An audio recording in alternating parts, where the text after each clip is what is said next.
ശബരിമല സ്വർണ്ണമോഷണ കേസിൽ വീണ്ടും അറസ്റ്റ്. മുൻ അഡ്മിനിസ്ട്രേറ്റീവ് ഓഫീസർ ശ്രീകുമാറിനെയാണ് അറസ്റ്റ് ചെയ്തത്. ക്രൈംബ്രാഞ്ച് ഓഫീസിൽ വിളിച്ചുവരുത്തിയാണ് അറസ്റ്റ് രേഖപ്പെടുത്തിയത്. വിശദാംശങ്ങളുമായി ഷീജ ചേരുകയാണ്. ഷീജ, ഈ അറസ്റ്റിന്റെ വിശദാംശങ്ങൾ. 2019 ഈ സ്വർണ്ണപ്പാളികൾ ശബരിമലയിൽ നിന്ന് കൊണ്ടുപോകുമ്പോഴും തിരികെ എത്തിക്കുമ്പോഴും അഡ്മിനിസ്ട്രേറ്റീവ് ഓഫീസറായിരുന്ന വ്യക്തിയാണ് ശ്രീകുമാർ എന്ന് പറയുന്നത്. ഈ ശ്രീകുമാറിന്റെ മുൻകൂർ ജാമ്യാപേക്ഷ കഴിഞ്ഞ ദിവസം ഹൈക്കോടതി തള്ളുന്ന ഒരു സാഹചര്യം അടക്കം ഉണ്ടായിരുന്നു. ഇതിന്റെ പശ്ചാത്തലത്തിലായിരുന്നു ചോദ്യം ചെയ്യലിന് വേണ്ടി ശ്രീകുമാറിനെ ക്രൈംബ്രാഞ്ചിന്റെ പ്രത്യേക ഓഫീസിൽ, തിരുവനന്തപുരത്തെ ഈഞ്ചക്കലുള്ള ഓഫീസിലേക്ക് പ്രത്യേക അന്വേഷണ സംഘം വിളിച്ചു വരുത്തിച്ചത്. അതിനുശേഷം ചോദ്യം ചെയ്യലിനെ തുടർന്നാണ് ഇപ്പോൾ അറസ്റ്റ് രേഖപ്പെടുത്തിയിരിക്കുന്നത്.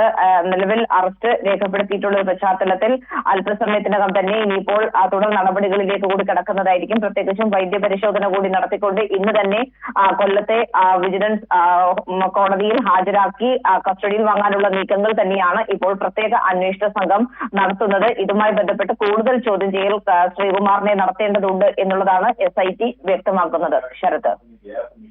ശരി, ഷീജയാണ് വിശദാംശങ്ങൾ നൽകിയത്. ശബരിമല സ്വർണ്ണമോഷണ കേസിൽ വീണ്ടും അറസ്റ്റ്. മുൻ അഡ്മിനിസ്ട്രേറ്റീവ് ഓഫീസറാണ് അറസ്റ്റിലായിട്ടുള്ളത്. ക്രൈംബ്രാഞ്ച് ഓഫീസിലേക്ക് വിളിച്ചു വരുത്തുകയായിരുന്നു. അറസ്റ്റ് രേഖപ്പെടുത്തി.